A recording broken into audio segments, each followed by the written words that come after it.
Shut up and sit down. तो चलिए आइए अब हम लोग पढ़ते हैं 32.3 beginning of the colonial control. औपनिवेशिक नियंत्रण की शुरुआत आइए देखते हैं। During the initial phase of colonial control, indigenous civil administrator was continued with. औपनिवेशिक नियंत्रण के प्रारंभिक चरण के दौरान देशी नागरिक प्रशासन को बनाए रखा गया।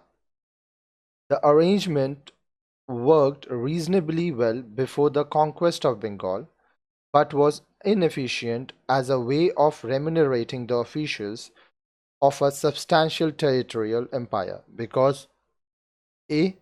Too much of the profit went into private hands rather than the company's coffer,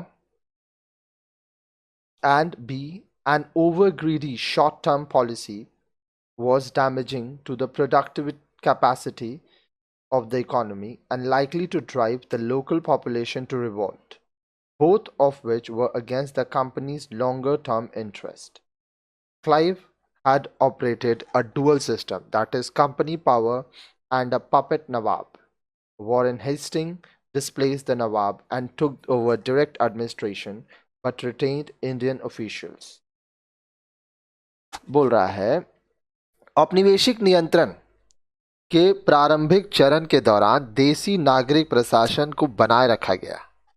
Bengal की विजय से पहले तक इस व्यवस्था ने बहुत अच्छा काम किया, लेकिन एक बड़े क्षेत्रीय साम्राज्य के पदाधिकारियों को प्राश्रमिकी देने के तरीके के रूप में वह असक्षम थी, क्योंकि पहला, लाभ का बहुत बड़ा हिस्सा कंपनी की तिजोरी में आने के बजाय निजी हाथों में चला जाता था, और दूसरा, एक अति लालची अल्पकालिक नीति अर्थव्यवस्था को उत्पादक क्षमता को क्षति पहुंचा रही थी, जो स्थानीय जनता को बगावत करने के लिए प्रेरित कर सकती थी, और ये दोनों बातें कंपनी के दीर्घकालिक हितों के खिलाफ थी।